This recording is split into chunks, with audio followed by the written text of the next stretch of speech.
Verify this is it. And we are now live with Paragliding Talk, paraglidingtalk.com for the upcoming shows. And today's show is an incredible one for all of us. Almost anybody who does paragliding knows Geti G and or knows about his videos. And just some of the most inspiring ground handling videos that you're going to find on the internet, and they're always good videos. Make sure that you subscribe and check out his channel. I'll put some links and stuff in the description of this live stream. Really encouraged. We also have Max Martini's going to moderate with Nick Hawks as well. And we've got some questions lined up for him. And then we're also going to be going to the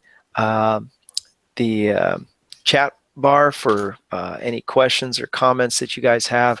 And we're going to have a great show tonight. So without further ado, welcome Geti G. So excited to have you.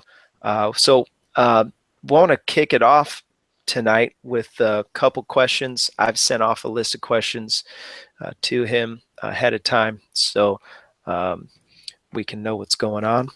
And I do that for everybody. Just to give a real quick shot, the episode 1 was with Max Martini.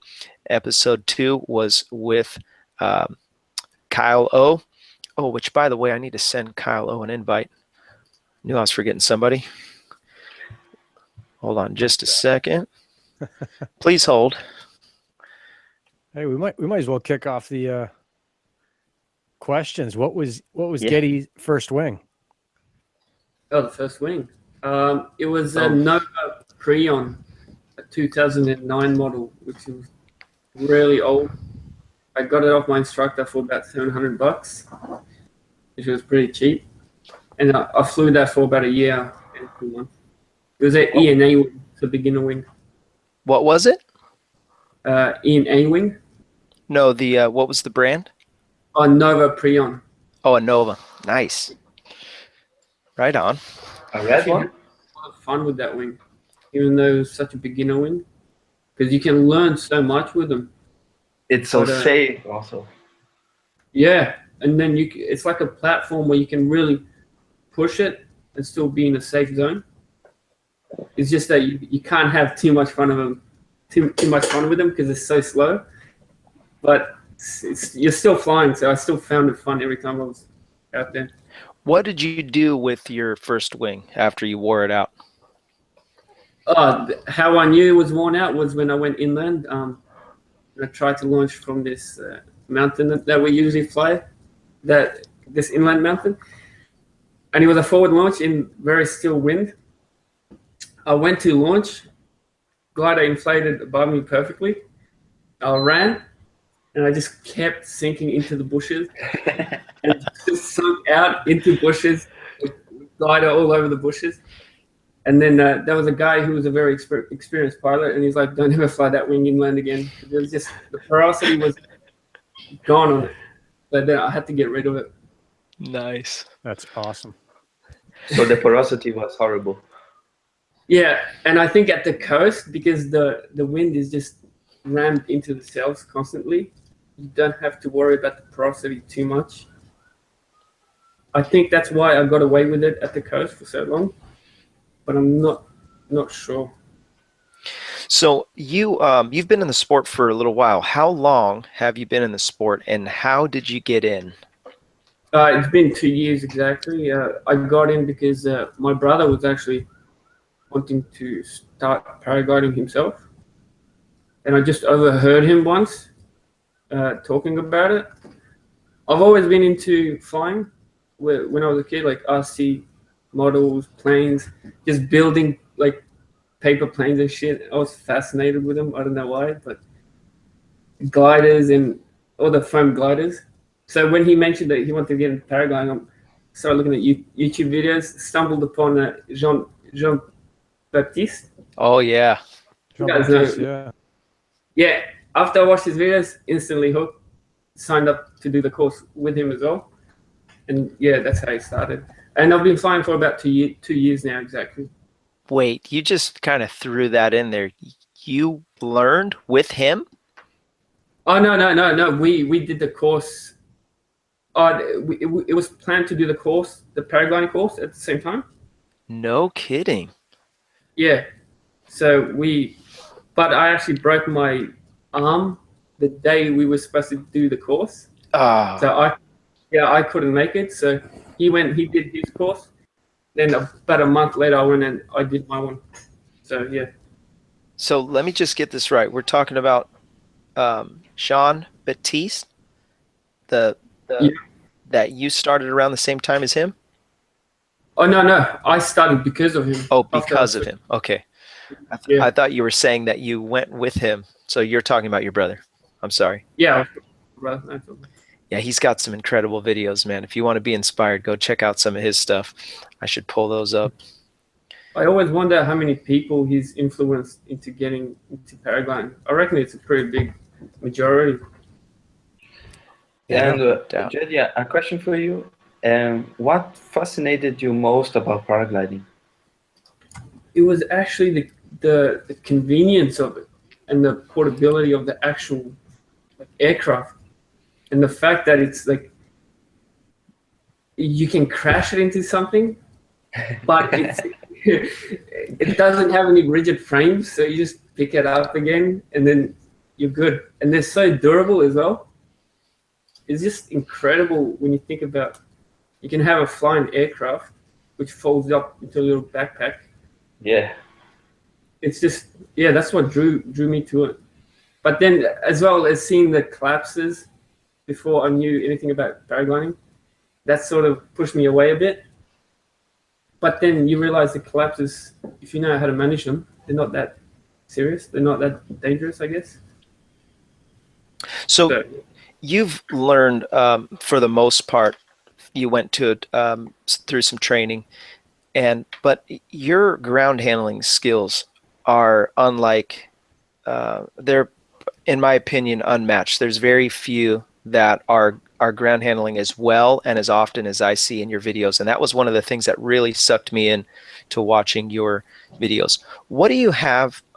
What gives you the inspiration to ground handle as much as you do, and where do you start? I guess when you say I'm gonna go and I want to be like Geti G, what would you say to somebody?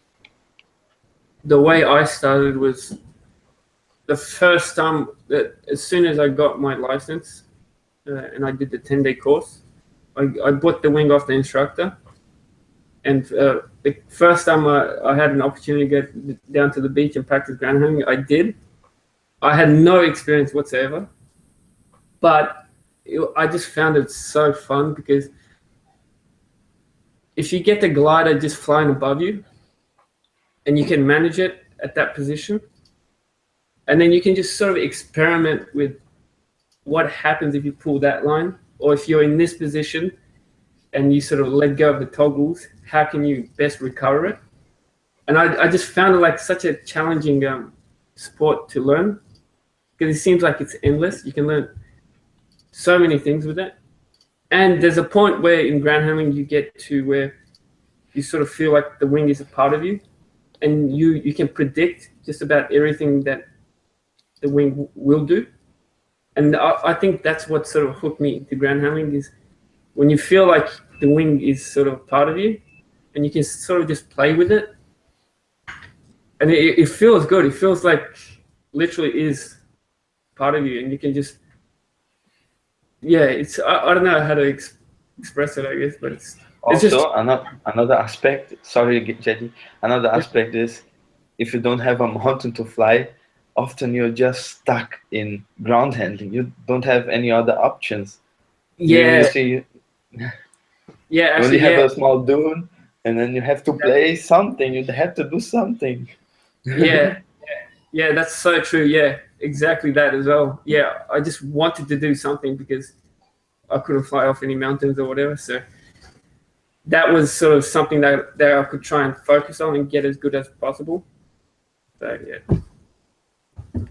Yeah, So- and ground handling is the most important part in paragliding, because if you don't know how to ground handle, you can't take off. So, and Yeah. there are so many spots where you need to have a perfect technique down so you can take off safely. Exactly, man. Yeah, for sure. And I think another thing that there was a period where I was able to launch from sites without really being stressed anymore or thinking that I'm going to get blown over or that I'm not going to sort of launch it properly. But I was launching properly all the time, and it just opened up my perspective on how fun paragliding is when you don't have that stress of launching and landing. And you can just show up to a site and just fly. You don't have to stress about, oh, I'm Yeah. going to get blown over and all that. But I see pilots that are years into the sport and they still have that stress every time they come at launch.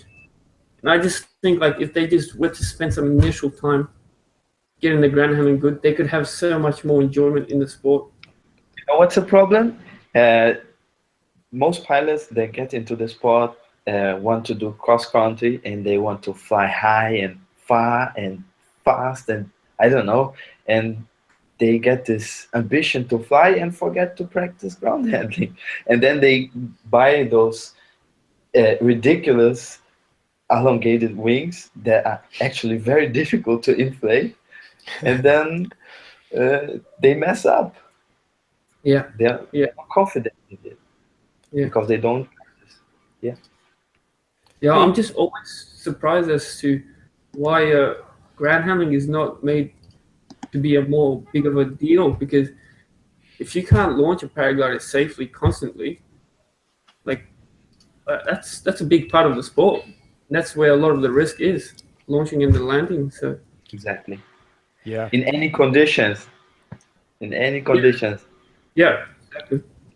Totally. Hey, Geddy, if someone was going to come to you now at this point in your, as you've gotten pretty good at ground handling and ask you for exercises or where to start or what to feel for, what would some of your cues and direction be to a beginner? Yeah, man, I was gonna make a video exactly about that. Just different exercises that you could practice, where you sort of understand more about how to control the glider in sort of different ways. But I didn't go through any specific process. It was just basically go down to the beach, get the wing flying, and then just experiment with it.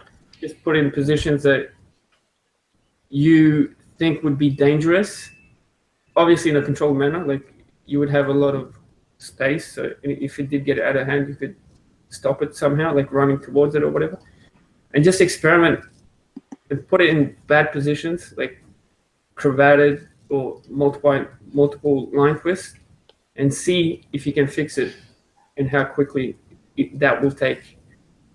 So yeah, that's how I learned. It was just go and just experiment and just play, and there was no real routine. Sure. Yeah. Hey, Max, while we got you on here, I know that this is something that you're into as well. How would you answer that question? Someone's kind of new into paragliding and saying, hey, what do I do to ground handle, or what should I feel for, or what should I focus on? Well, I'm a teacher, so there are three aspects in ground handling. You have, because the paraglider is a pendulum, you need to walk beneath the glider. You need to use your hips to provocate how you say, to do an asymmetry in the profile, and you have your brakes. So you need to work the three things you need to work out. It's funny because you say it and I'm like, oh yeah, of course, that makes sense. But I hadn't thought of it that way before. See, that's such a good explanation, but I've never thought of the actual process that I do. So that's probably why you're an instructor and you've actually like realized what you're doing and tried to explain it properly to people. So Andre Bandera has put a website together. It's groundhandlingchallenge.com, and if I'll just present real quick to the screen. Let's see. When he ground handles with the eyes closed. He did that, yeah. He did a really good job on this putting together a website where we can go and actually, he has it broke down in techniques, and then you can post your videos on his site just by posting, and then there's a whole list of challenges basically that you can challenge yourself to see if you can do them, and they start off easy, and then by the end they're very difficult. And I can't get this to play. I think my computer's too slow. But anyways, this he's got some really good stuff on there. If you want to take a look at that, go to Paragliding Challenge. What is it? Do me a Ground favor and post the Handling link. Challenge. Yeah, here it is. Groundhandlingchallenge.com, and I'll put it in the comments right now. Yeah. And so, yeah, he's got some really cool stuff on there. And I haven't posted anything on there yet because I haven't been able to ground handle since we started the show. It's been really bad. But I'm actually looking forward to the next season of flying here in Southern California. Okay. So, Geddy, who inspires you the most? Who's the guy that you go to now for instruction, and where do you get your inspiration from? It'd probably just be pilots that I meet at launch, or some like good pilots that you have around your local area. I always try to feed off them and sort of get their perspective on sort of things. That's where I've learned the most, just talking to other experienced pilots, and because you learn such a limited amount from school, from the paragliding schools. So it's really the only other way to get information that's good information, just from other pilots. You've got one person that you choose to go to. Who do you go to? If it's something technical, I've actually emailed Max before as well. Yeah. Yeah, just other experienced pilots. Like Max seems to be very good at explaining certain things. That's probably why you're instructing. How long have you been instructing, by the way, Max? Since 2014. 2014. Okay, so you've got a couple years to figure it out. How did you get into instructing? Did you? I just love sharing. I just love sharing. I just love how when people evolve, when they learn something and they enjoy it. And then I love it to fly with many people. I love to fly with my students. It's becoming a family. Just awesome. Yeah. Is it a full-time job for you? What? Is it a full-time job for you at the moment? Instructing? I don't consider it a job. Well played, sir. I can't. Nice. I can't live from it. I don't get. It's not sustainable at the moment. Not yet. I'm asking. Not yet. That seems like a job to be an instructor. Yeah, I do many things actually. I do tandem flights. I do instructions. But yeah, I don't know. Geddy, I want your most epic day. Tell us about that. Most epic day flying. I don't think I have one. Most epic days I've had would just be where I'm flying in the afternoon, just having a lot of fun, like proximity and stuff. And then at the end of the days when there's the sun setting, and you sort of just relax and you just float around as the sun is setting, especially when there's no other pilots and it's just you up there in the air with some music playing as well, like some headphones you got going. Those days are just so memorable. I don't know what it is about them, but it's just such a nice feeling. I don't really have one specific. Robert, there is a problem with your question, because every day is better than the last one. So True. So true, though. So you had a video that you shared, and I want to touch on this because I laughed so hard when I saw this video. You were thermaling, and most recently you had you had caught this thermal. It was one of the first times that I think I'd seen your videos where you're catching a thermal and you're flying inland. And you even put something funny in the video where you said there was some guys laughing, the meme with the gangsters, and they're laughing because you were like, it's kind of bumpy up here. And I was just, I know exactly what you're feeling, but I wanted you to share that day with us. That was hilarious, and I'm going to try to bring it up while we're talking. Yeah, that was my first time inland flying, and it was just such an odd experience flying in still air, bubbles of rising air, and it's like, and you can fly in whichever direction you wanted to. Like, you don't have to be facing out to sea all the time, which was just sort of so odd to me because I've flown at the coast all the time, and yeah, just hitting thermals was such an odd sensation, and having like little cravats and tip tucks, and you just feel like this anxiety during the most of the flight. And when every time I would land, I would question whether this is actually fun, whether I should win it, because it was so stressful during the whole thing. Yeah. But you get used to it, and then it starts getting more enjoyable, and that's how I felt as I progress in land. And that's actually your first wing, isn't it? Yeah, first wing as well, yeah. So, yeah, it was a totally different experience. So what did you learn on that? Was that one of your first inland flights? Yeah, it was my first thermaling intent. I had thermaled once in the course, and that was at the end of the day, but maybe that was for like 15, 20 minutes, and that was under instruction. And the one in the video is just me by myself trying to figure out how to thermal and not die. And I had I had a reserve as well that I bought for like $50. And oh God. The guy said, guys, you have to get it repacked because it hasn't been repacked for years. And I didn't have time. So I just put it on and just hoped that if I needed to, it would open up. So I had that stress. What I wonder is how you didn't lost your glasses that were on the thing, yeah. Yeah. I don't know, man. Miracle. I laughed so hard.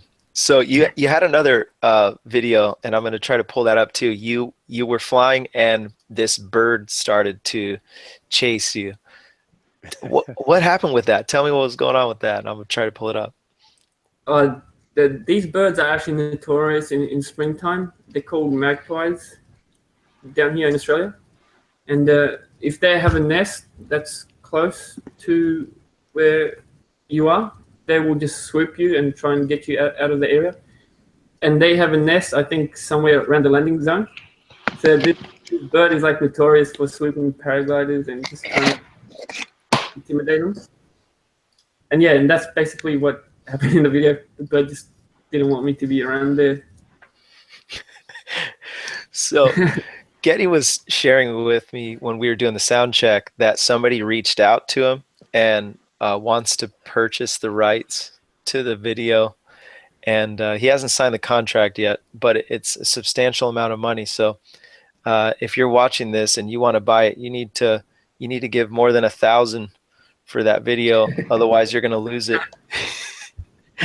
Look at this bird is chasing. I don't know how well it presents live, but everywhere he goes, the bird is chasing him, and it's like yeah, it's touching his helmet. I mean, those birds are so intelligent. They don't attack the glider; they attack the pilot. Yes, I said the same thing. Yeah. I said the same thing. So, I was inspired at how well they can fly. It's so funny. I watch and then I say, man, that bird is such a good pilot. Look at how well he does. Look at how well he thermals in his turns. Paragliding has changed my perspective of life. Everywhere I go now, I'm looking at what birds are doing. I'm looking what the clouds look like. I'm checking. I feel the wind. I'm a engineer for a high rise. It's a 460 foot tall high rise condos in downtown San Diego, and I'll go on my roof. And it used to be that I was looking at the ground and seeing the city of San Diego, but now I'm up there checking the wind, and then I'm looking at clouds and looking at my flying site, or multiple sites. And so it's really changed my life. So let's talk about the books. You've have you read many books on paragliding, and what would you recommend, if any? And this is open for everyone. Geddy, hit it. What book did you say? Yeah, what books, did you read? flying books. Oh Books no, that yeah, yeah. No, I have not read any paragliding books, so I was actually keen to hear you guys' recommendations on any good books. I've got a Let's start recommendation. with Max. Max probably has the most experience out of learning how to and teaching how to fly. That'd be interesting to hear your perspective. Yeah. I don't like reading books. No, there are many sources of information. You can pick one. They're basically all the same. Yeah. It's funny because we're talking pre-show again, and I think Max came on as we were trying to talk through this idea of like, what does it feel like to be in a thermal, and how do you explain it? And Max is like, dude, you just hook into it and go. How could you not know? You just do it. Not quite like Yeah. that. I didn't say like that. You just do it. Yeah. That's how I came at it in the beginning. Yeah, but there's definitely some helpful stuff book-wise. We're talking about Performance Flying by Dennis Pagan, and Mastering Paragliding with Kelly Farina, and 50 Ways to Fly Better with Bruce Goldsmith. Yep. So there's, all those were good. The basic paragliding books were good, but I think that was another point that we're all coming up on, is that there's this gap between the books that explain basic paragliding and the books that explain super advanced stuff, and there's not much in between to help you understand, like, what does it feel like to go through a thermal. And so that's kind of definitely where I am right now, is like going through like, oh, I think that was one, and then you're out of it, and then you turn around and kind of bump back into it, and if it's big enough, then you circle up and go. But there's a definite thing that is kind of feel only, as far as I can tell. Yeah. What about you, Max? How did you learn to fly inland? Was it through reading books, or was it just going out there and trial and error? It's difficult. My first flights were in thermal conditions, and I just tried to maintain in the lifting area, but I wasn't so successful at first. And then later on, I did gather some information through videos on YouTube and through not only about paragliding, but also about those gliders and stuff. And I read some books also, and then I got a basic understanding. It's best to not fill your mind with so much information that you can't handle it, because when you're at the moment trying to hook a thermal, you forget almost everything. So it's best just to go out, have a basic understanding, and then just experience and just gather experience, and I don't know, have fun. And because every day is different, and it's such a difficult topic to talk about, because you can't actually see it. You have to guess it somehow, and and sometimes you're successful and sometimes not. And I wouldn't say I'm a perfect thermal flyer, but I can go to the base and do my training, and that's it for me. I don't go for cross country. I don't have that much knowledge. Yeah. Interesting.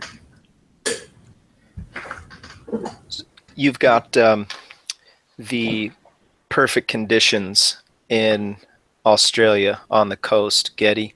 And so you show up to your site. What do those conditions look like? As far as what a good day would look like?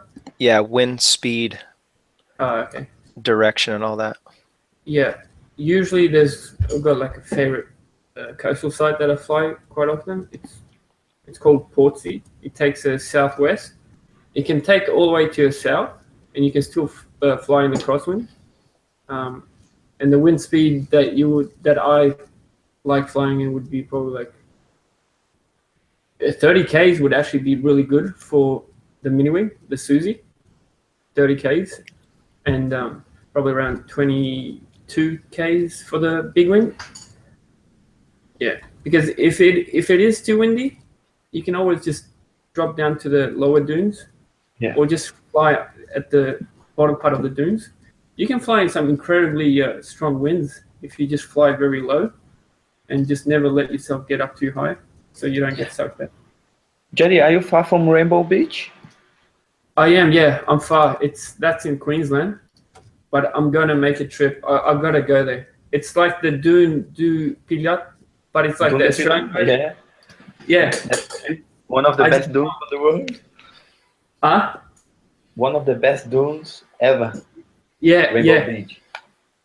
Oh, really? Oh, you reckon Rainbow Beach is good? Yeah. Yeah. No, I'm definitely going to go there. Have you ever been to the Dune place in France? Yes. Yeah? 2013. Awesome place. But actually very crowded. Yeah, that's what I've been hearing, yeah. What, crowded during the whole day, or was there sort of like periods? No, just sometimes. Some days when the conditions were perfect, then you could watch like 200 paragliders flying. Yeah. So what did you do during the day? Did you just try and find your own spot, or just... Yeah, it's like there's the main dune. It's a bigger part of the dune. It's actually perfect sand and some trees and some obstacles where you can play around.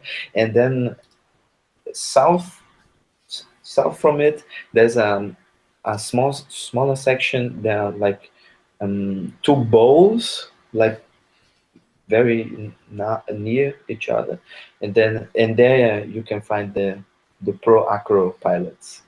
They are practicing there alone because it's not so crowded. Yeah. So one of the comments or one of the questions in the chat is he said, and this is Multi-Rotor Go, who has a pretty cool channel if you like, what are they called? First person view drones. And if you have any questions about drones, check him out. But he had asked this question: what point did you change to your second wing, and which one was it? And you kind of shared that a little bit. The question, if I could add to the question, is at what point did you know that you wanted to change to a more aggressive wing, or to the Susie, if you will? And what was your findings after you flew that Acro wing? Acro wing, you're talking about the Susie? No, the Susie you flew, you fly often. One. Yeah, you were in Bali. Yeah, right? Yeah. The Acro wing that you flew in Bali. So talk about both of those and why you fly those. Yeah. What made me want to switch from my first wing was I could obviously tell the difference between my wing and the slightly more advanced wings, and I just got bored of the sluggishness of the wing. And I had people at launch telling me, "You've outgrown this wing. You gotta get a proper wing. It's just holding you back." And I wanted something that would take strong winds, because we have strong winds quite often where we fly. So I didn't want to get a proper big wing, because I wanted to keep the Prion for just the light wind days and have a strong wind glider. So I went with the Susie, because it seemed like still a proper paraglider. It wasn't like a proper speed wing. It was just a mini wing. Amazing glide on it, and 60 meters. So it can take really strong winds. After I jumped on the Susie, I did not fly the Prion anymore whatsoever, just because of the speed. The you can maneuver the glider so much more. It felt Yeah, like it's fun. yeah. And Oh, you got a rush also from yeah, Montreal? yeah. I picked up the Rush. This was inland as well for $400 of some dude that was a XC pilot trainer guy. His wife didn't want it, so it was $400, and I'm like, fuck, yeah, just get it. It's pretty good. $400? Yeah, yeah, What yeah. I was try it? to buy my gear like secondhand cheap stuff because I don't know. And it's Scary. actually a nice wing to progress in Acro. Yeah, but what do you think about the fact that it's a Rush 1 and they're up to Rush 4 now? Do you think that's? I mean, I it's still don't know. flying good. Yeah, I mean, if the trim is nice, if the porosity is good, then why Yeah, not? yeah, yeah, yeah. That's my From opinion. which year? Sorry, Which year? I think it's a 2009 as well, the Rush 1. It's So okay. It's okay. It's still modern. yeah, that's good. Yeah. Yeah. To go back onto after I jumped on because I wanted to fly in higher winds, which meant that I could fly more days, and that's what I was really eager to do, fly more. Found it so much fun. I took it slowly when I first got it because I knew it was going to be a big jump. So it was just floating around the first time I flew it, and then gradually doing tighter turns, gradually just putting it in deeper stuff, and just trying to get an idea of what it would do if I was to really, fly it aggressively. And it was all just a gradual thing, and it felt safe to do. Never had any problems progressing from the ENA wing to the Susie 16 meter. But yeah, it was just a gradual progression into that one. Very good. I want to just interject real quick and give a shout out for the website. Go check out paraglidingtalk.com for the details about the upcoming shows. We have a list of the previous shows as well. We're at episode 4 tonight, and we've had some pretty interesting conversations, and you can definitely learn some stuff from these conversations. Some heavy hitters have been on the show. We had Max Martini was the first one on the show. Acro pilot, instructor, has done all kinds of stuff on YouTube that you can go and learn from. He's actually one of the moderators tonight. There's also the second show was with Kyle Ogi and Oglee, and you can check out his channel and check out that show. That was really good. He's a paramotor mostly on his videos, but he loves free flight and he's just passionate about flight in general. And so you'll see him regularly on the show. Go check out that. Then also we had Gavin McClurg. And if you don't know who Gavin McClurg is, you definitely want to check out that show and do a little background on him. He's such a cool guy. And so we had a great time with that. Geti G. Going forward, we have, it looks like we're going to have Chris Santa Croce on the show, who's a pilot that has made some real impact in the flying community and has done some really cool things. And I'm not going to spoil it. Check out that upcoming show that's coming soon. But it's paraglidingtalk.com, and I want to encourage you, if you can support the show on Patreon, support it. I bought the website, and I'm going to take those resources and invest it into the show. If maybe we can get some hats or t-shirts or whatever, but anything to help to get people to learn about paragliding and make it fun. And that's why we've created this show. And it doesn't just belong to me, it belongs to everyone. And we're just having fun with it. So yeah, woo. So Geddy, you've got a lot of us people inspired from your videos. What advice do you have for those guys that are maybe their feet are still on the ground and they're just like multi-rotor go, he's saving up money so he can get a wing? What advice do you have for those guys? If you've ever been into flight of any nature, whether it be RC, or you've just dreamt of flying in whatever way, whether it be like light aircrafts, do paragliding, because it is one of the best sports and best sensations. You actually feel like you're flying. And I've been fully addicted to it since I first started. Every day is like such a good feeling when you're up in the air and you just long to go up the next day. And it's still interesting to this day to go to the launch sites and just go for a fly, normal fly. And I've never had that with any other sport. I think it's just the fact that you're actually flying in the air with no motor, like a bird, is just incredible. Yeah. I don't know. Do it. Just do it. I don't think you can regret it. Just go do it. Yeah. Love it. So if you could change one thing, let's say you could go back to when you were beginning, you were learning. If you could change one thing about what you were doing in the beginning and what you know now, what would that be? What would the change be? It would actually be something.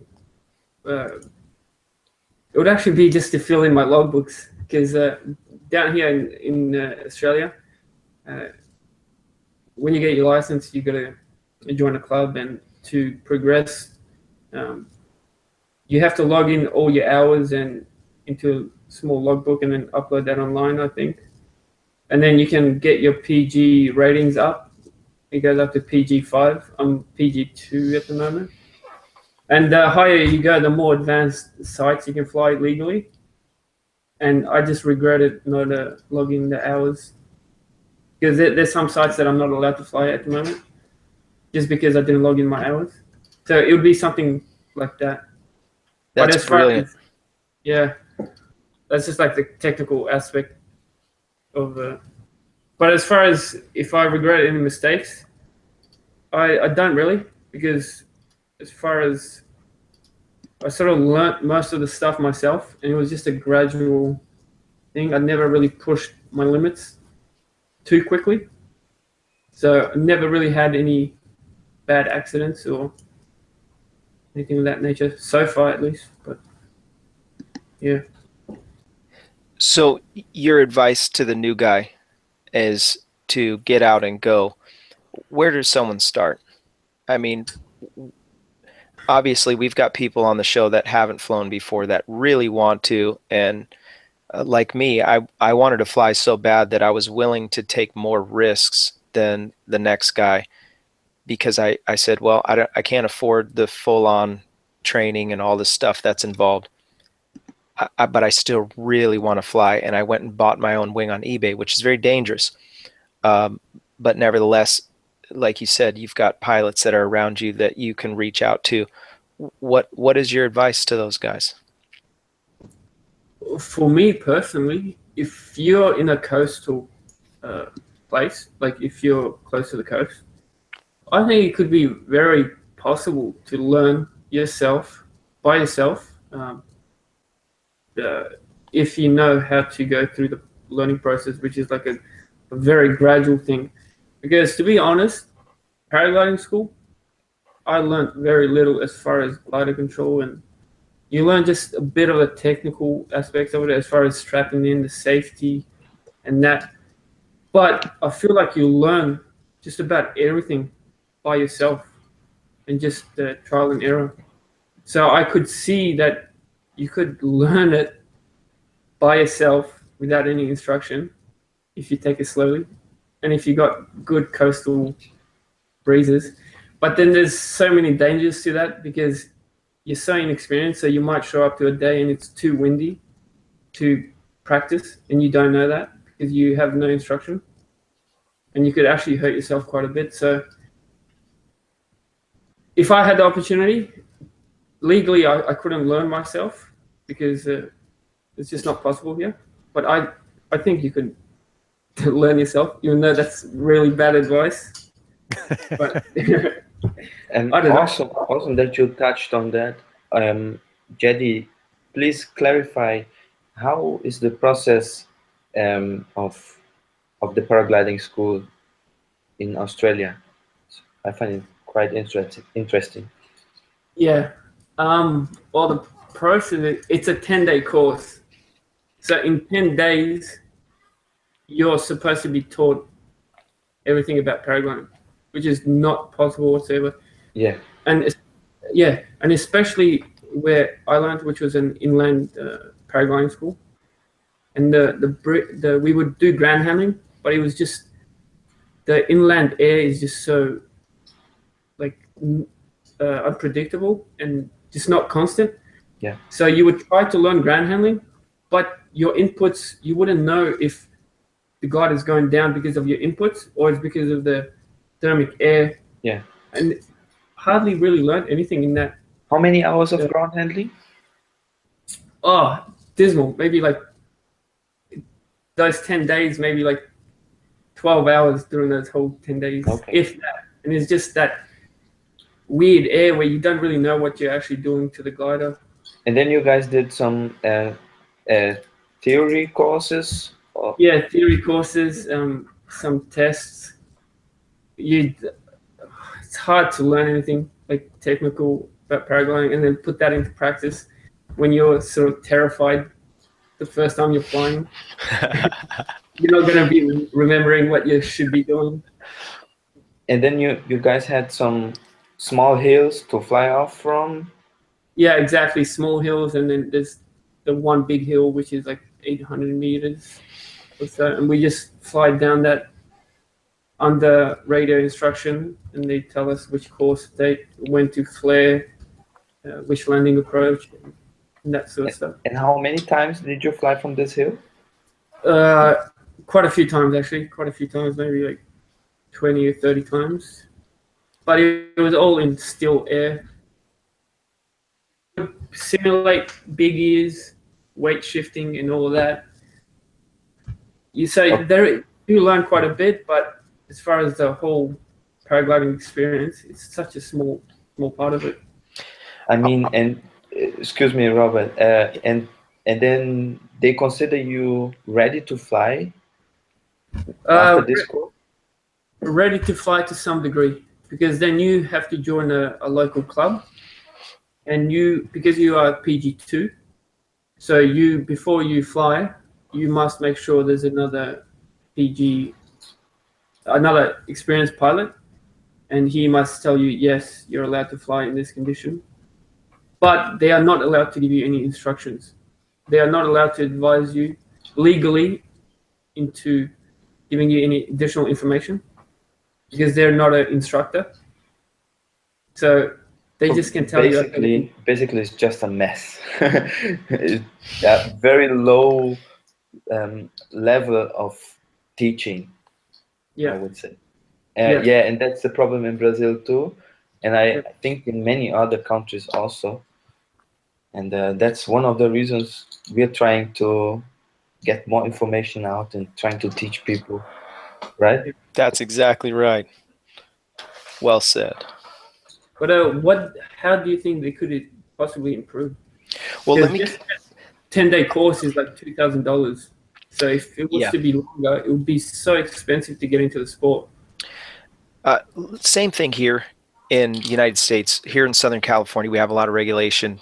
And I wanted to fly at some of these sites and not get a site shut down or get the guys in trouble with these beautiful places that we have to fly.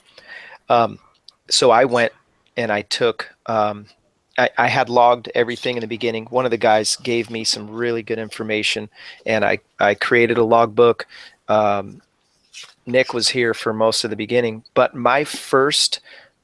everything I did, if you're wanting to get off the ground, I would suggest your ground handling needs to be really good, and I recommend having at least 20 hours before you even think about going off the ground.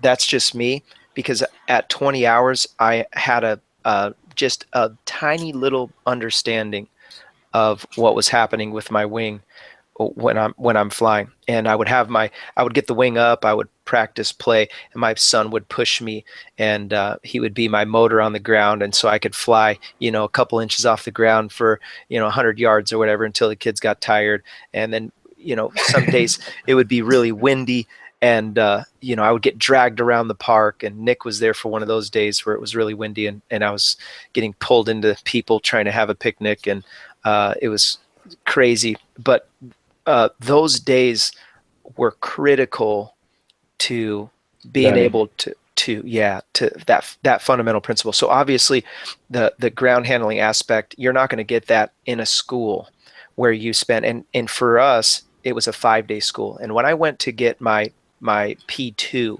okay, I didn't have anything.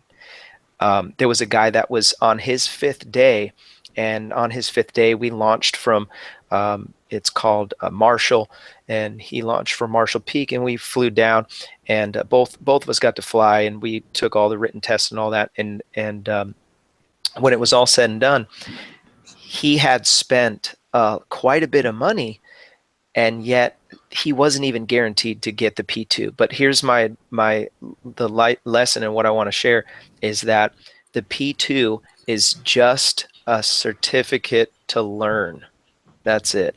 P2 is a license to learn how to fly, and it's kind of like an allowance. The main thing is the insurance. If you're in the United States, USHPA has an insurance. When you sign up, you sign the waiver, you give your money to them and establish that insurance. And that's where I think the legal aspect of it, that's a good thing.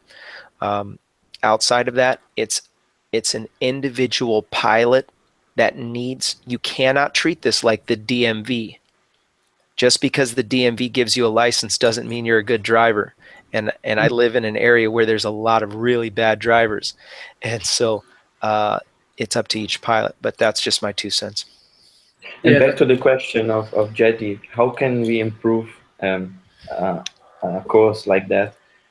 And first of all, the time period. You can't teach something that your life depends on in 5 days or 10 days or even a month. You need to have a year around of experience of different conditions of, I don't know, you know, and I actually, the course that I offer, I try to set the level pretty high. We do ground handling like crazy on the dunes with the speed wing first, just to understand the movement, and like after 6 days of only the speed wing, and then we can pass on to the bigger glider, and then we do small flyings in every condition possible. And so on, and it's also important to be very detailed on every lesson you give, like for example meteorology, or I don't know, ground handling or something. You need to be very specific in every step. And like also I went in Germany in a paragliding school, and it's like a mass production. They teach like 15 people at the same time, and and you can't even focus on one student because it moves so quick and it happens so quick, and at the end of the day nobody learned enough, you know, because always there is somebody that hangs behind. So it's better to focus like the training 1-on-1 or maximum 2 persons, three students and one teacher, so that it's more effective, and then you can get your attention to the student. What's the most important thing? Yeah, That's very good. That's exactly what happened when I got there. They had 4 guys that were brand new, and then me and the other guy. And I was teaching ground handling the whole first 2 hours of the day that I had to go up there. And so I felt like I paid them, and I should have been getting paid. Yeah. Geddy, you want to talk about you did some sats recently in the video? Oh yeah. You want to talk about that? Yeah. One of your questions was actually have you ever felt like you were out of control? And when I spun the rush, I was out of control there. As far as that was the first time I'd put a glider into a spin in a stall. And I've seen, before doing the sat, I was watching a lot of videos of when sats go bad. So when they pull too hard or they enter too late. And I was trying to learn like that, as far as I was trying to visualize if I ever did spin it, what the glider would do. I would try to predict it without actually. So when it actually did spin, I sort of stabilized it to some degree. I don't know if I actually did that myself. But then it entered a sort of backfly for quite a long period, it felt. I had my hands up all the way, and it didn't come out of the backfly. And that was the first time I'd experienced something of that nature, where you got your hands up, but the glider's still flying backwards. So I just pumped the brakes because I thought that was just something to do. And it made the glider go back a bit and then sort of lunge forward and catch the air and inflate. And then I sort of sort of turned and got out of it. But that was quite a weird experience as well. You should probably trim your glider. So do you reckon it should have come out of the backfly with the hands up? Yeah. Okay, so that was not a normal thing for the glider. That's not okay. Well, it makes sense why it was a $400 glider as well. Such an old. Yeah, I mean, after a long time of not flying, maybe the glider has shortened the backlines, the CDs, because there are not much tension on it, and maybe it's now slower. Yeah, and that's one of the reasons why I did the D extensions, and also last time we trimmed the Infinity 4 of one of my friends that I sold the wing. I did so much Acro on this wing that the trim got also a little bit messed up. So what we did some loops on the A, and a double loop on the A and a single loop on the B's, so that the glider is a little bit faster. Yeah, but you should trim your glider with a specified. No, I'm just going to do it in the backyard. No, it works, but it's better to have a certified person to do it, because sometimes the glider is maybe asymmetric and just trimming both sides won't do it, you know. Right, yeah, makes sense. And I feel like it's actually flying pretty slow when I'm flying at the coast. So that could be a sign that it's out of trim. And that it's not coming out of the backfly. Yeah. Makes sense. So I got another question for you. If you could change just one thing about the sport, bad habits, things like that, what would you change? One thing I could change about the sport. Oh, well, if it was promoted a bit more, as far as in Australia, if it was promoted a bit more to the younger generation, I guess, the younger kids, because I find that it's like if people knew how much fun it was, or how accessible it is, I think it would be a bigger sport. But then I think about, as far as the sport in itself, if it does become bigger, this is going to mean that the sites are going to be more crowded. Here we go. That sounds. But I just wish it was promoted more, because I would have got into the sport so much earlier. See, that's why Geddy was hesitant to tell us what his favorite spot to fly was earlier. He hesitated. I heard it. He was like, my favorite spot is, it's in Australia. Somewhere. It's on the coast. Well, what about you guys? What would you guys like to see changed in the sport, or do you think there's anything? I have one, and I can't take credit for this, but something I've been thinking about a lot is we're a lot of times when we're launching, because I fly a lot of mountain sites. That's the majority of my flying. You're always fumbling and trying to get your feet in the pod or in your foot strap, or you're dillying around with the GoPro and you're reaching for your instruments and playing with, you got your variometer and you're checking to make sure that you started your Fly Sky High app, so you're recording your flight and your logs and all that stuff needs to be squared away before you launch. And I find myself sometimes while I'm launching, which is the most critical time in your flight next to your landing, in my opinion. We're so close to the ground, everything needs to be perfect. And so rather than fumbling around with that stuff, the focus needs to be, I'm launching right now. I'm not caring about getting in my pod or what my vario's doing.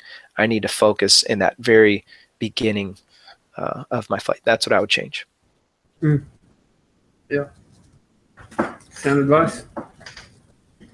Martini's got something good. I know it. What would I change? Yeah. What was the? What would I change about paragliding? Yeah, paragliding, like bad habits is an example of things that people do. If you could give some advice to people that are something that's common that people do that could be dangerous or detrimental. More ground handling, and more That's having fun, and more having fun. more fun. And another aspect that I would like to change is set the ego aside and just enjoy. You understand? That's a very good one. Forget Max, about impressing somebody or I don't know. Yeah, go ahead. I've got a question regarding ego. When do you ever get this feeling whenever you've been recorded or filmed by somebody or the spectators at launch? Do you ever feel like you're pushing it just to entertain them when it's actually dangerous and there's no real need to? Well, and if you've noticed, I have a pretty dangerous flying style. I do pretty low acro maneuvers, and it's actually a very stupid thing to do. And I don't do it for the cameras. I don't do it for anybody. I just do it because I need to do this, and I love it. And I know the consequences, and I know that I can hurt myself. And today I was flying, and my friend landed, and I was thinking about I would love to show him this new trick I learned. And I screamed, "Hey, look, look, look!" And he didn't look, but I did it anyways. And I don't know, I didn't feel like I was pushing it harder. Yeah. But that's a nice topic to talk about, and because actually sometimes you alter your state of mind and you don't even notice, and it's quite dangerous actually. Yeah, exactly. And I've noticed that when I first started out paragliding. Like also another aspect, when you start getting better, you consequently your ego is blowing up. It's inevitable. Yeah. I notice it with myself. I'm now getting into the tumbling, the most uh, dangerous maneuvers in paragliding, and I started noticing that I was now I'm the guy. I can do this, and no, stop it. You're just a human. You will fail. You can die any moment. You're not better than anybody. Just enjoy it and have fun and forget about being the best or impressing anybody. Yeah. You need to see this. Everyone needs to see this. This is Max jumping out of a hot air balloon That's in a maneuver called a And rollover. 3 of those guys jumped for the first time. Did they all go successful? All the jumps? All opened somewhat successful. Yeah. Mine was the most beautiful opening. You did That a was hell nice. straight after jumping out, which is pretty Yeah. cool. This guy is Kauli Mondadori. He's flying about 15 years now. He's doing infinity tumbling. He's Yeah. quite a nice figure. Someday I will try to interview him. He has some nice stories to tell. Yes. Get him.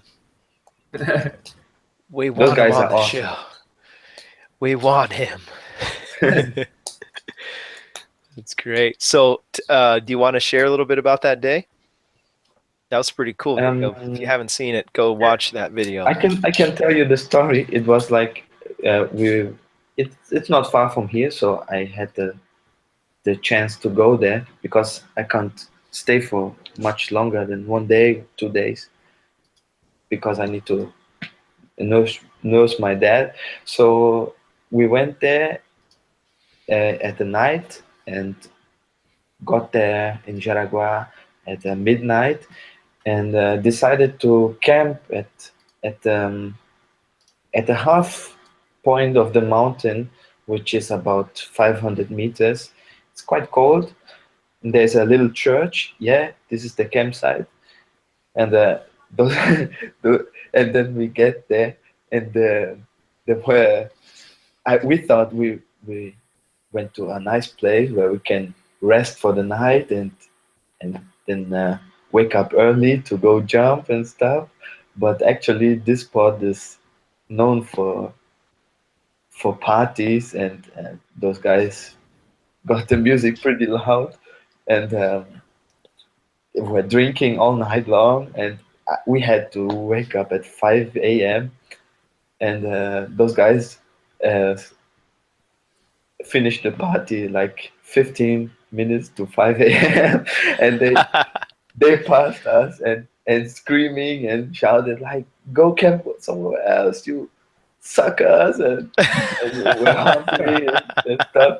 And we laughed a lot this day, and then we somehow managed to go to this place where we met there to take off with the hot air balloon. It was a pretty small balloon. It had like, I don't know the specifications. I just know that this basket was 500 kilos, and we had 4 pilots that were about 90 kilos, and then four passengers that stayed. So we were pretty, and the balloon climbed very slowly, and he had to to press the gas to give. He had to fire the balloon the whole time. So we climbed, and I had a pretty bad position. I was sitting on the border of the balloon, and this flame was directly behind my head, and I tell you, this is quite hot. At the takeoff, I had 2 jackets on. I thought, we're going about 2,000 meters high, and over there it's quite cold. You see my jacket open, and I was sweating like hell. And it's very uncomfortable. And then we went there, and we saw that it was drifting quite quickly, and we decided to jump soon, so we have a landing space, because it's in the middle of the city and the rest is woods and mountains, and it's quite difficult to spot a landing. Um, and we were like about 1,200, 1,300 meters, and then we jumped. And the first one, Cowley, he jumped with the wing uh, in a rosette, and yeah. And then the other 2 guys jumped for the first time, and I myself jumped for the first time also. And it was such a nice experience. It was fun to just get those pilots together and that have the same mentality just to practice acro and have fun, and it was lots of fun. I loved it. And in February we're jumping again, but this time with a bigger balloon, and maybe if God allows, we are going to 2,000, 3,000 meters. How long is the flight down when you jump from the balloon? It And was you- 50 minutes. 50 minutes, yeah. Dang. Wow. It was not so much. And I did the helico, and then I had to fly in the direction of the landing because I was like 5 kilometers away. Oh. And so, and then I did my first tumbling, which was also a nice experience. Oh, that was your first infinite tumble. That's not an infinite tumbling, it's just a Oh, tumbling. you're talking when you came out of the balloon. No, the tumbling is an inversion. You do a spiral and then a sat to the other side. That's a tumbling. And then Ah, okay. the glider does like 2 turns and goes out. And there's a guy with the red elbows. He did his first sat and uh, spun it also like Geti did it. Oh, wow. Did you recover? Yeah, Well, yeah. Yeah. Okay. That It is was a Uh, nice great. experience. Yeah. That's incredible. And So, I would say, just to finish my thoughts about ballooning and rollover and all that stuff, I would say it's not that difficult. I mean, a person who has intimacy with your glider and knows about stalling and backfly and all that stuff, you can easily jump from a balloon. Mhm. that was incredible. So when it, What? sorry, Yeah, go ahead, Geddy. I was just going to say when you jumped off and the glider initially caught air, did it feel like it was any different to when you're in the backfly and then it starts flying? Was it that odd of an experience? Um, it's like 2 seconds of free falling, right? And it's so quick you don't even realize anything. you just I just I don't know how to explain. I can talk you about the process of how I prepared. And first of all, I had the wing in the rosette, and then I let the wing down, and my first thought was, oh shit, I can't jump, my lines are all tangled up. And then somehow I sorted it out, and then I climbed to the border of the basket and hold my risers at the shackles and hold it up somewhat, and then I just let myself fall forward. I don't do a front flip just to don't over rotate.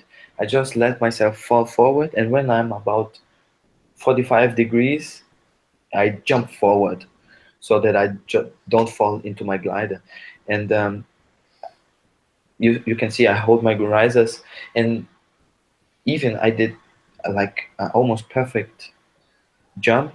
I still over rotated a little bit, but the wing then just opened, and then I did a pretty brutal impulse to break it and to break the surge, and then I was flying.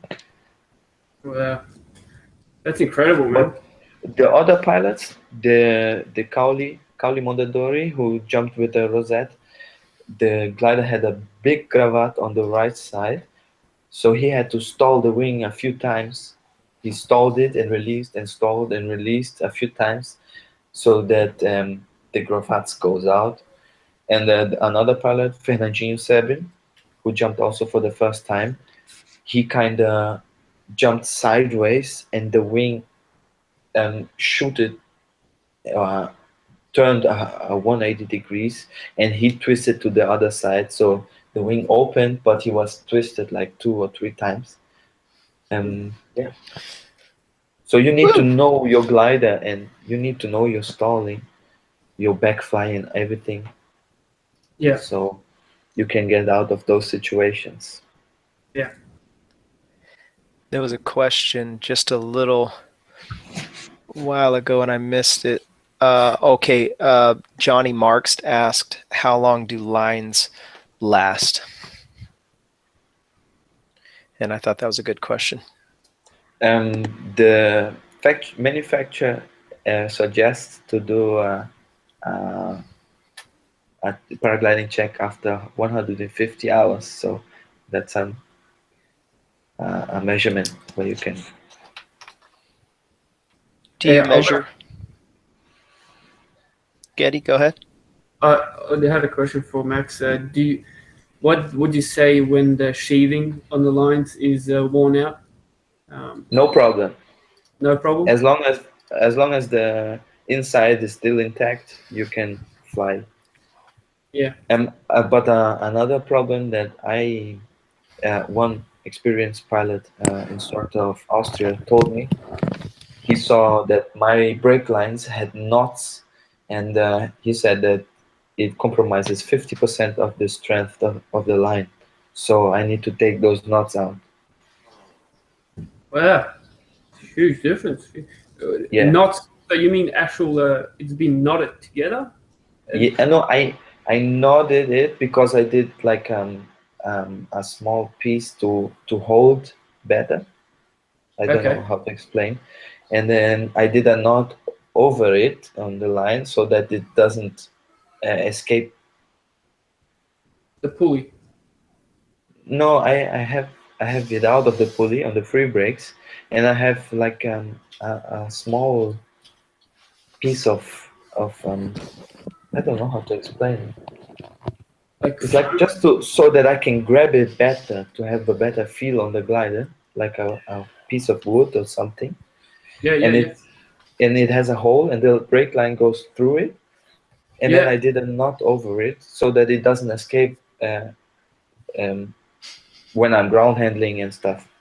Yeah, Do you I've been understand? thinking of doing the same thing, putting some little Yeah. Yeah.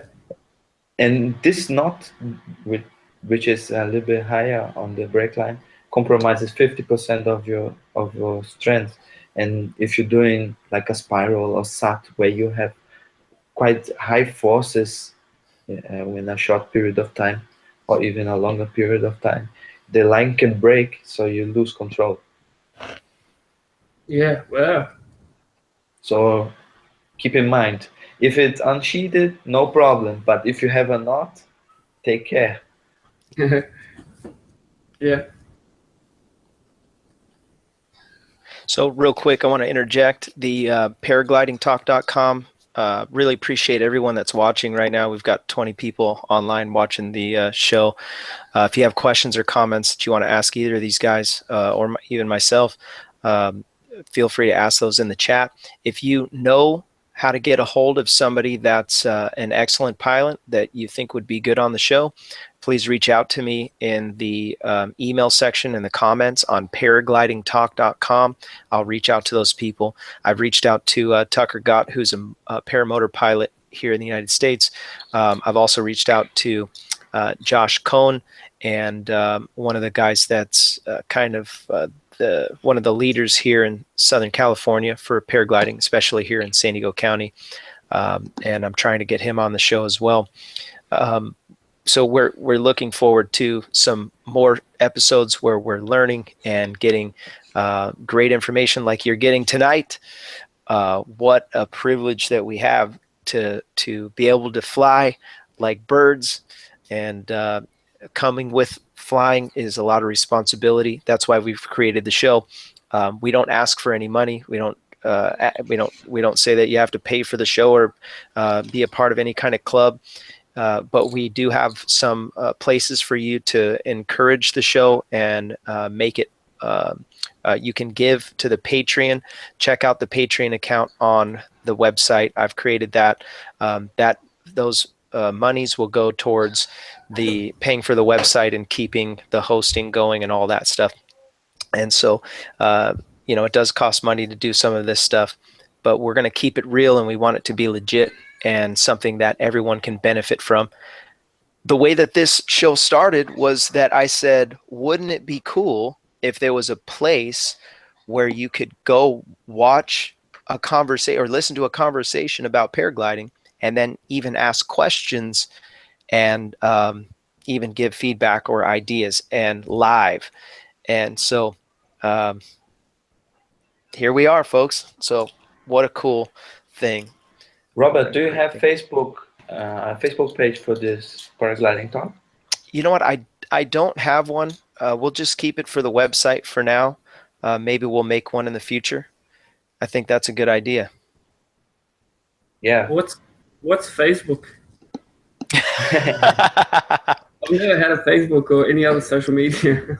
Geddy, how old are you? 25. 25. My wife goes, how old is he? I said, he's probably about 30. He's probably the same age as us. But now I realize I'm starting to get old, man. I'm going to be 38. I thought Geddy was 18. Yeah. Really? Shit. Yeah, you look so young. He's got a beard. How old are you, Max? You're in your 30s? I'm 23. What? Yeah. That's right. You started flying when you were like 12. 14. Yeah. Whoa, that's crazy. Yeah. What, just by yourself? Learning No, by no, yourself? in paragliding school in Germany. Oh, okay. Yeah. That's cool. Hey, Robert, I've got one question for you Yeah, fire away. that I've been wanting to ask you is it's when you had that crazy incident where you were in that crazy thermal and you were in the face down spiral and all that. Yeah. Heavy hands. There we go. Yeah. There we go Heavy again. It's okay. I love it.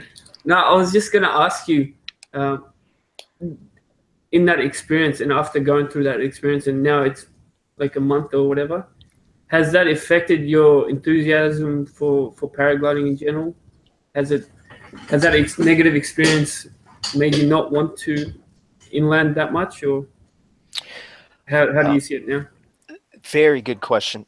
Yes, it has impacted my flying. And before that event happened, I had always been in what I thought was absolute control. And obviously, weather is going to predict what we're going to do as pilots. If it's too windy, we can't fly. If it's not windy enough, we can't fly. If it's this, it's that. But I thought that I had predicted the weather well. I had never been that high, and I had never been in thermals that strong, and nor had I ever experienced such sharp thermals. So coming out of that, what I learned a bunch of stuff that I really don't understand as much as I thought. I should have weight shifted more. I should have kept my hands up a little bit more, let the wing fly. I learned a lot from my instructor. All of those things, all those hours and hours of studying that video and going with my instructor about every little detail has helped me to learn from that. Now that I'm flying, there's a little bit more nerves. Before, I was very Nick always makes fun of me because I take a lot of risks when I'm flying that aren't necessarily what everyone does.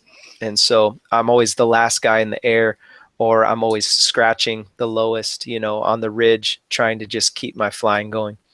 And but now it's like I don't know, I took a step back and I said, okay, I'm going to chill out a little bit. I need to not be so aggressive at this. I want to fly for the rest of my life, not let the next flight be my last, So and also you have family waiting for you at home. Yeah, somebody's got to pay these bills. Yeah. No, you have to be a dad also. Yeah. You have to guide your son. Yeah. Did you just see them? They were in here. They're everywhere. We need to set the priorities straight. Yeah, that's right. Yeah, so I had the first flight after it happened was, or one of the first ones was over at Horse, and the thermals were really strong, and everybody went to 10,000 feet, and so it was pretty intense. and I was very timid, and I played it very safe. I would go into the thermals, and I would get up, and then I would kind of like go away from it and try to just get my bearings back, because it's much different when you're trying to remember everything that you learned from the incident and apply it rather than just learning by doing. Like Max says a lot, where you have to do to learn. It's muscle memory. Much of what we do is muscle memory. And so I felt like I had hit the reset button to relearn. If I hope I answered the question. Somebody's got a question in the chat. I just got a text message. Let's see here. Day job. What do you guys have as daytime job to fund your hobbies? Go ahead, Geddy. How do you pay for this craziness? I ask myself that as well. Yeah, because I'm not working and I'm not starting at the moment, and it's been like this for a bit. So I don't know, somehow. So we were having this discussion before we started. Yeah. About making money off of flying, and Max has found a way to do that. Yeah, I found that interesting. That's my goal as well, somehow to be involved into the sport and make a living out of it. So, I don't know. What do you say, Max? Do you live with your parents, or your parents support you? Yeah, I'm still at the parents' place. Yeah, nothing to laugh about it. I mean, it's I love normal. it. If you have nice parents who support what you love to do, that's something I would envy, for example. Yeah. And actually,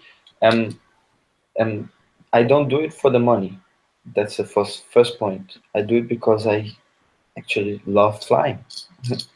Only because of that. And if I'm at the point at the moment that I don't have money for my next wing, so I'm thinking about new ways of working, and maybe setting the paragliding a little bit aside just to get a little bit of money together. And it's quite difficult here in Brazil. So we had this discussion, and I'm just going to put this out there. Nick Hawk shared with me some time back about a website called steemit.com, and Steemit has it's a cryptocurrency based social media platform, and this week Steem tripled in value, and my account, I looked at it one day, it was worth $1,000, and today it was worth $3,000, and that's comparable to the US dollar. It's obviously wherever you live, you can compare that dollar, but that's how you get paid. And I'm not going to spend a whole lot of time trying to sell you on what it is or what it does, but I would encourage you to take a look at it at least. It's a cryptocurrency. It's the next generation of money, and you can use it worldwide, and it is pretty unique. So if you post a selfie and someone likes your selfie, instead of a thumbs up, you get an upvote, and the upvote is worth money based on how much that person has in their account and how much they determine your post is worth. They don't give you money from their account, but their value of the account is where you get money. So you don't lose anything. You're not giving people money by clicking out of your account.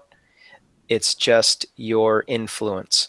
And so it's pretty intense. It's very complicated.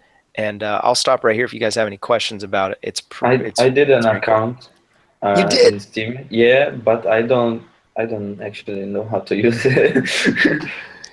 And I don't know what I should put into it. No, that's if you've got the account, if it's your name and it's ready, tell me what your moniker is and I'll try to help you.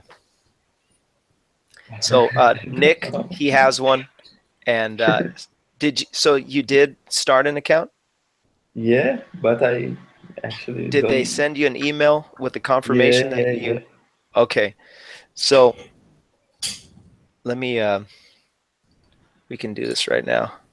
Hey, why don't you tell him how much you've made so far with website. Maybe that will get him more interested, because it's quite Yeah. a large amount. I'll show you right now. So my moniker is Captain Obvious, but instead of Captain Obvious, instead of the S, it's a 3. And I'll show you right now. Let me just post what I'm looking at here. And I looked into your account and I found it quite interesting. You had a post which is about $1,000 worth. I don't know. Yep. Well, And the rest were a little bit lower. And I saw also that there aren't many paragliding enthusiasts in steemit.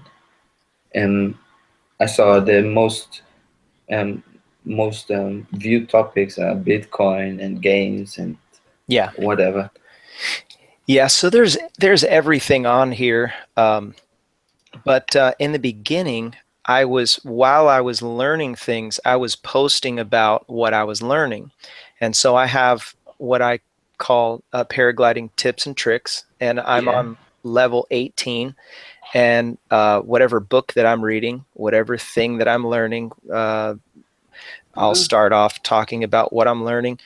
And these posts are filled with all kinds of information that I'm learning at that time. And then I can go back and look at these. But while I'm posting it, I can earn. Like this one, I earned $2.71, which doesn't seem like a lot. But shortly after this post, this was 21 days. Not too long after that, the value of Steem compared to the US dollar was $1 at that time. Right now, I think it's worth $12. So that post, multiply that times 12. And that's how these, and they pay out every 7 days.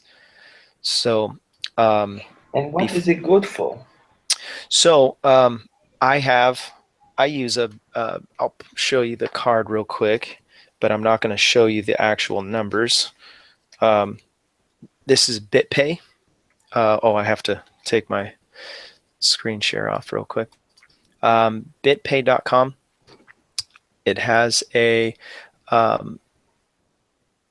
it's a credit card company. It's run by a bank, obviously, and you can take that cryptocurrency and exchange it to Bitcoin, and then from Bitcoin you exchange it to US dollar or whatever fiat that you want. I'll give you an example. My daughter created herself an account, and she was posting. She's a dog groomer. She's clipping dogs, and people love dogs, and so she was getting a lot of money just for these posts. And she was doing it on Facebook and Instagram for nothing. And I said, just post it on here, see what happens. And sure enough, she got a couple that were like $20 posts. And I'm like, it's a dog, but whatever, people like it. So based on how many followers you get, it's just social media with monetary value. So it's real money. And I didn't believe it until I got a BitPay card, and then I actually went and bought a Chipotle burrito. And I said, okay, it's real. And but it's pretty cool. And I really think that this is going to be the future of currency. A lot of places don't trust banks and fiat currency. It's unstable. And you put a lot of work into your posts, I see. Yeah, so the community, the steemit community, really appreciates quality posts. And so if you're just posting selfies, no one really cares. But if you're posting something that's valuable, you'll see that people will like, and they will give you money. And there's a few people that have a lot of influence, and their one vote is worth $10 or $20. There's some guys that vote on my post that have turned my post into $50. You can also get paid on your comments. So for example, Max, if I posted tips and tricks 18, and I said, hey, I've got this is my, this is what I think thermaling is like, or this is, and you give me a comment at the bottom that says, hey, great job, or that's a unique way, and you teach me something, I can click on that comment and upvote your comment, and you can get paid on the comment. So anyways, that's my little spiel for Steemit. And I would say that if you get in now, you can make some money, but you've got to take the time to learn it, and it takes a little while. I started in May, and now I'm to the place where it's $3,000, and I've also exchanged some of that to other types of cryptos. But there's a big handful of people that are living off of their posts. Interesting. Yeah, it's crazy. I still don't understand how it works, but I guess you just do that in your But own it time. works. We don't understand it, but somehow it works. Yeah, I don't really understand it all either, but basically you have a value in what you're posting. So that value is translated to people. So you have computer information that's translated into value. And yeah. Have you seen Bitcoin? You guys are both familiar with Bitcoin? You've heard of this? Yeah, the price has gone like to ridiculous amounts at the moment. Yeah, so when I got in, it was 7,000 a share. Today it's 17,000. So I was about to buy a Bitcoin when it was worth $300. Oh, you should have did it. I cannot believe I did not. It's 22,000 now. Yeah, we have a guy. He said that he bought his name's Adept. That's his moniker, and he bought a camera. It was just a simple camera, and he spent like 18 Bitcoin on it. It's like $300,000. Oh my god. Yeah. So, but hey, you live, you learn. Yeah. Back to paragliding, please. Yeah. I hate this topic. Oh, money. I know. Especially so to answer the question of the guy who asked, I'm an engineer for a high rise, and so I work full time. And there's Nick. Nick's the one that told me about. I walk out for a minute, I come back, and you're talking about Bitcoin. I thought this is a paragliding podcast. See, you left for 1 minute, and then it all fell apart. Yeah. So where have you gone, Geddy, that you say that you learned the most, as far as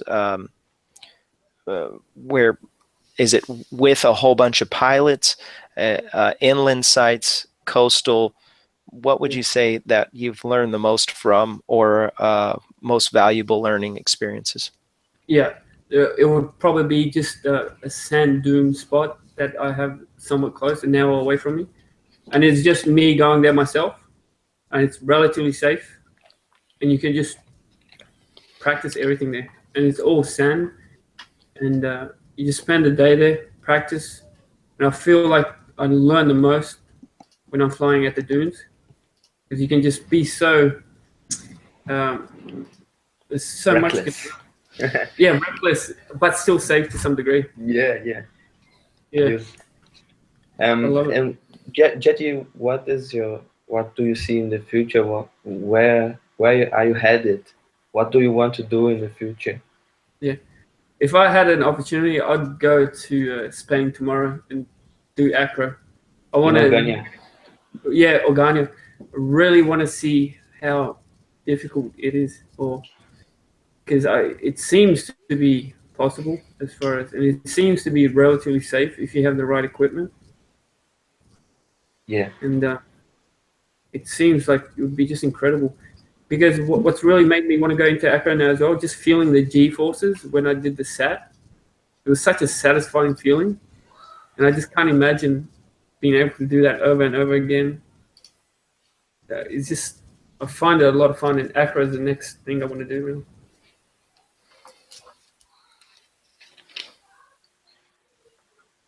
Yeah, nice. Yeah, that's actually the dune place that I was talking about. It's such a fun spot. Yeah, I'm just very slow at I'm slow at pulling up the videos. I need to get better at that. This is in Australia, obviously. Yeah, And how and it's a quite a remote spot down at that dune spot. and what how far away from the house is that? What's the drive like? An hour and a few minutes. But you don't have any dune spots, do you, Robert? Robert and Nick?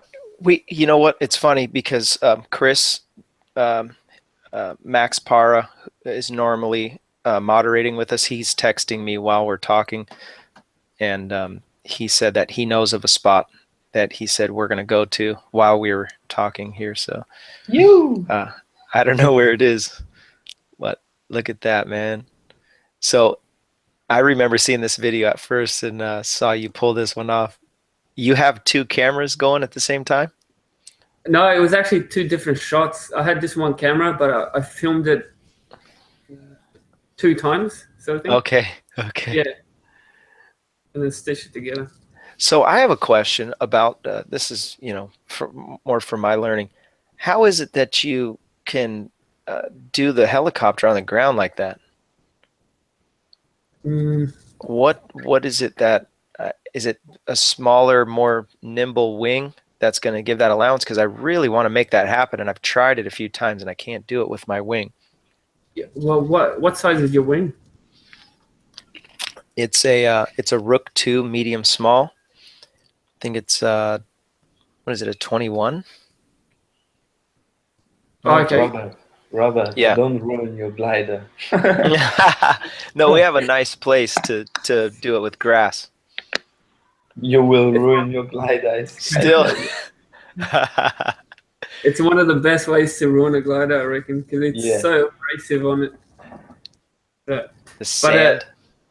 Yes, especially sand. But doing it on a big wing, I've given it a shot a couple of times on my 23-meter Rush 1, and it's just so sluggish. It's so sluggish. So I don't. But I see Max doing it on his 20 or 20-meter, 22-meter wing. I did in many wings, and as you said, on the ENA, ENB wings, they are too slow. The brake pressure is too heavy. The brakes are too long. There are many aspects that I wouldn't even consider trying on a big wing. If you want to try it, get yourself a cheap mini wing or a cheap speed wing, and just crash it into the ground. Yeah, that was my first wing. Takes a while to actually learn it properly. I was gonna say I probably, it's not that I needed to, I just thought that maybe I was doing something wrong, but obviously the wing plays a substantial role in making that maneuver normal. But you can still do it on a big wing. It's just you need to have the exact technique down and the right conditions as well. Right. The condition is so important. What do you reckon about that, Max? Like a 23-meter wing, could you heli it like once or twice? On the ground, yes, of course. But with moderate to light winds, so that it doesn't drag me around. And like tons of weight shifting and walking around, Yeah. It doesn't feel satisfying doing that. No. Yeah. And you will ruin your glider. It will rip your cells on the rip. How is it called on the rigid foil? You will rip your cells and ruin your glider. So don't try it. It's not worth it. Don't try it. There's so many things that I would change about my flying. I would have ground handled way more.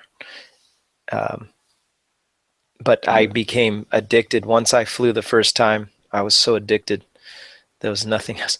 Look at Geddy getting just picked up. See you later.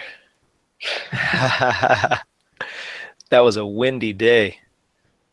What was that? What was the wind speed on that day, Geddy? Oh, that was crazy wind. Like around 40 k's around there. It's not more than that because the trim speed on that glider is about 42 k's with my weight. So Oh, wow. yeah, it's a ridiculous wind speed. That's why I was mainly kiting it with the seas, just because you need to be on the seas and be able to kill it instantly if it gets too out of control. Right. Yeah. Yeah, But Nick. Go ahead. I was going to ask, what method do you use to kill a glider in an emergency? Oh yeah, seas Like- for sure. Yeah. Oh yeah, absolutely. Yeah, there. If you get that, has to be something that becomes very natural at our sites. If it's a little strong, because you don't have very much time before you go into like a dangerous place in the back, and the rotor. My favorite site is Blossom, and I'm very new, so I'm still learning. But the sea, you just kill it right away. And I also use the seas when I'm launching, when it's strong, because you can deform the wing just perfect until it's right overhead, and then turn around and do your thing. Yeah. I saw your video, how to kill a paraglider in strong wind. I have been on there where the wing is doing that, where you pull in the seas and then it just goes like this, and it just does this in the air for like a minute, and you can't do anything, and it just dances and turns into a snake. Yeah. And then I'm like, I don't even know what to do. Sometimes it'll fold up and do this, and then it's on the ground, and then Yeah. start. I still don't have a real technique that I go to every time I need to kill it in strong winds. It just seems to be such a dynamic thing. You got to do what the situation is sort of telling you to do. There doesn't seem to be one technique that you can use all the time. But at least that's what I've experienced. Yeah, I think the seas is probably the safest bet. What do you say, Max? I was thinking about it, and I would say I almost never use the C or back rises, CD rises to kill it. Never. Almost What do you- never. Because he I does use a my helicopter landing. no. I break it and then I catch the C's, because and also very careful to not pull too much so that the glider deforms and starts flapping around, and then it turns around and then gets messy. Mm. Right. I start to keep it on the ground, even if it's still a little bit dragging, and then I kill it on the seas.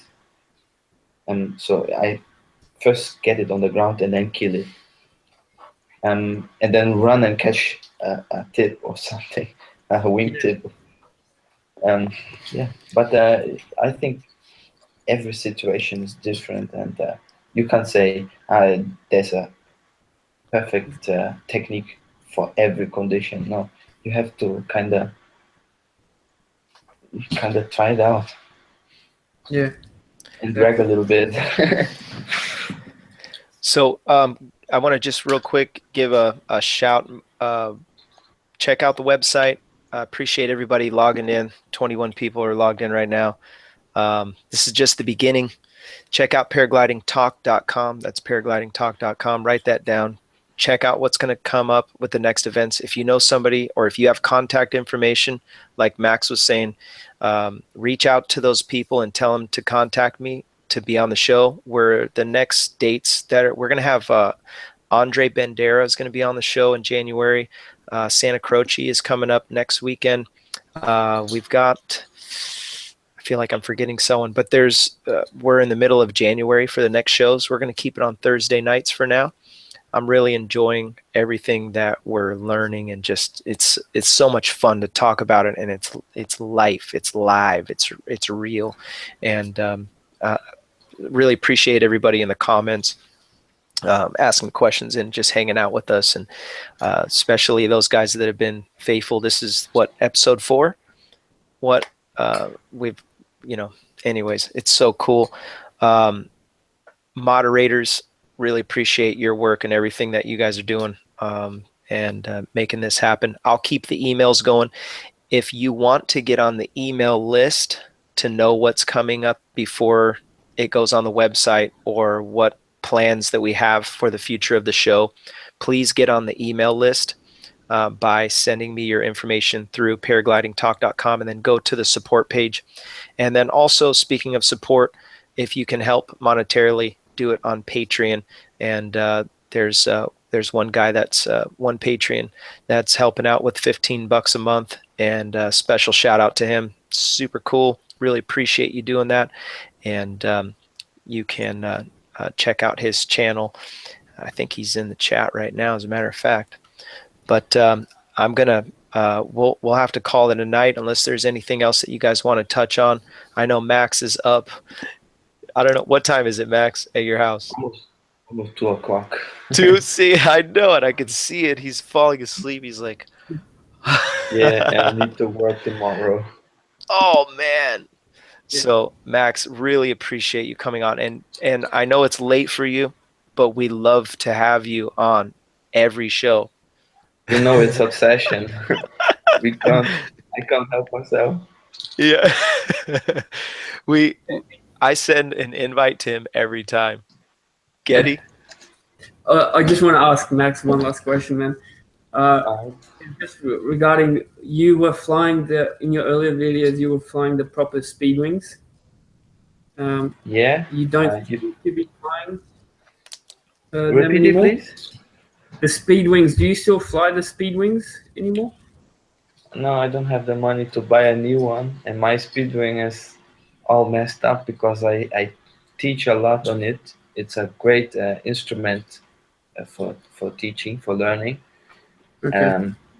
So the students always hit the glider on the ground, and now the porosity is pretty bad, the trim is pretty bad, and if I had the money, I would buy another one. Oh, okay. I was just thinking that maybe you stopped flying speed wings because you thought it was too dangerous, or because I'm starting to get into them, and I just wanted to ask you. Nah, dude, I'm crazy. That's good to hear. So I saw you got a Mirage 15? Yeah, a Mirage RS 15 meter. I've had it for about a month. Mm-hmm. Yeah. There was sorry.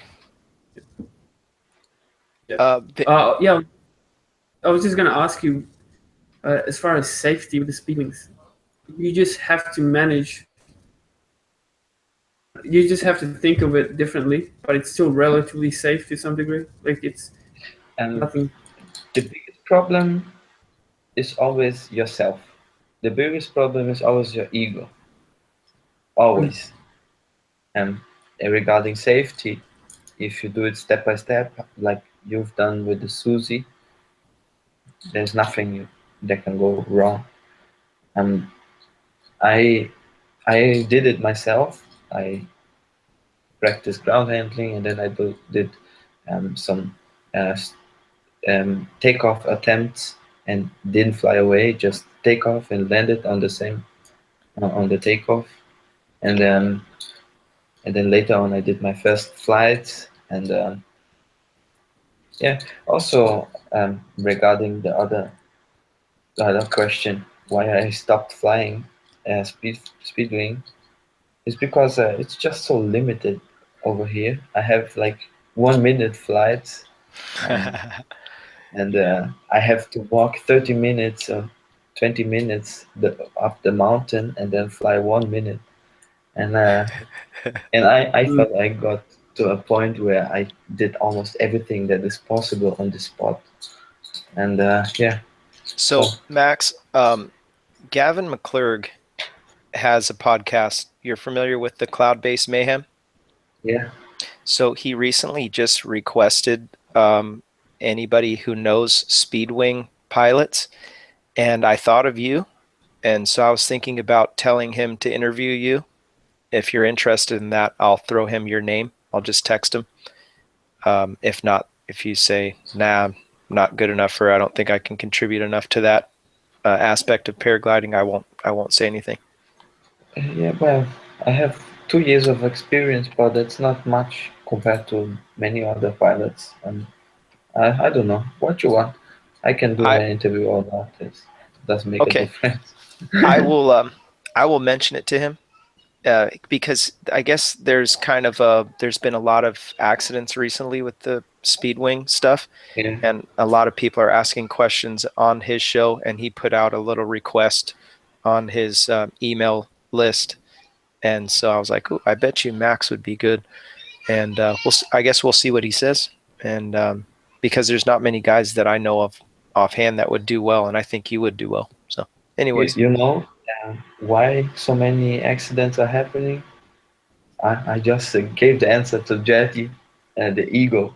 Many ego. of those pilots, they came from skydiving, and they think they get it because it's very similar, but it's not. So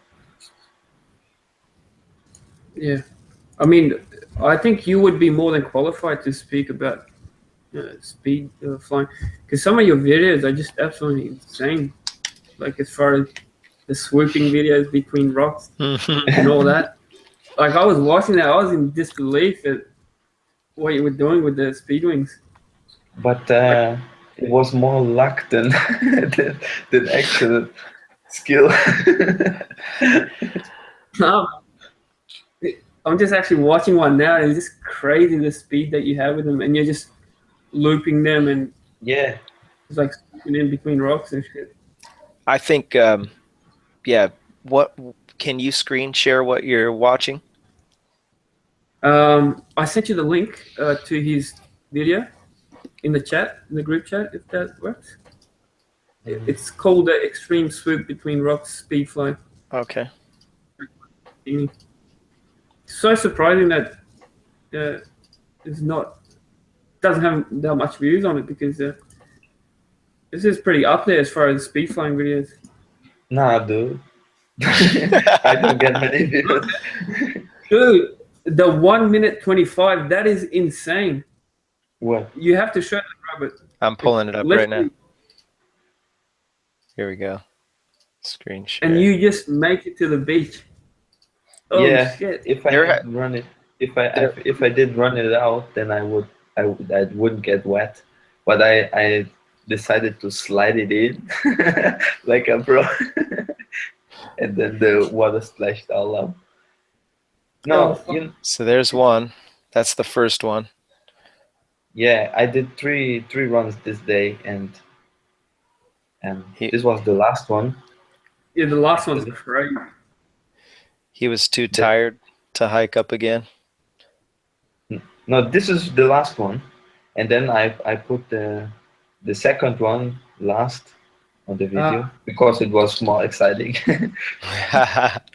Best, but he's kicking trees. I saw this. I love this one. And I always saw this rock, and I told myself one day I need to fly between it. Crazy. And I mean, yeah, there's nothing special actually, because come on, man, that's crazy shit there. Oh my gosh, I see what you're saying. He's gonna go right through the rocks. Ah! That is great. Look, the guy is fishing, watching me. Oh. And I slide it in like a pro. Oh my gosh. Yeah, it was fun. That was while crazy. It lasted. Hey, good find, Geddy. I never saw that one. I thought that was a different one. Yeah. Actually, one last thing. Yeah. We say a lot of times. I don't get many views. I think because my videos are actually boring. I do so much acro and stuff, and watching the wing and stuff. That is, for a person who never saw paragliding before, it looks annoying. and this is why Geddy. That's not true. this is why Geddy's videos get more views, because he put the camera on the dune and he films himself from outside, and then it's more appealing to the eye, you know? Yeah, yeah, I had yeah. my It's just, son filming mine in the beginning. but it's a shame you don't post more of the speed flying videos, because they were just more out there, promoted a bit better. I mean, that video is just insane as far as speed flying. Do you Yeah, use tags in your post? yeah, of course. All the tags in the bottom. You know, when I post, I put all kinds of tags. I mean, if there was a rock, I put rock. You know, Yeah, I know. wind, clouds. So Yeah, someone I told me that. actually don't care much about views. The most important thing is to share the good time, and if people like it, they like it. If they don't, then don't. Yeah. Just have fun. If you guys enjoy it, then I'm happy about it. Yeah, I like it. I want to get paid too, so I don't have to go to work. Yeah, of course. But I don't know. Yeah. Well, guys, I really appreciate you coming on the show. Let's do it again soon. Again, let me just show this real quick, and then we're going to wrap this up. We've got coming up very soon, Chris Santacroce. I just sent him an email today. Am I screen sharing? You got to see this. Hold on. Sorry, guys. I'm still a rookie at this. There we go. This is Chris Santacroce. He's got a great organization. He's a SIV instructor, cross-country pilot, paramotor instructor, base jumper, and he also flies tandems where he'll take wounded warriors, handicap people that want to fly. He'll take them and fly them, and has a whole organization to do that. He's also been flying since he was 14, like Max was. And so he's got some really good information that he can help us and stuff that we can learn from. And so check that out at paraglidingtalk.com. And just, again, so appreciative everybody coming on, and looking forward to the future. Geddy, what a great show. Thank you so much for coming on. Thank you.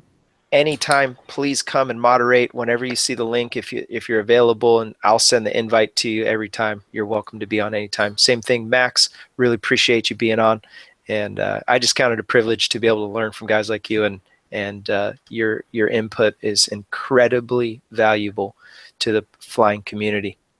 It's a pleasure, man. Okay, And, guys. Thanks for setting this up, by the way, Robert. I really like the way you've set it up, and it's just like a normal conversation. It's not too formal. I think that's what's so good about it. That's Yeah. awesome.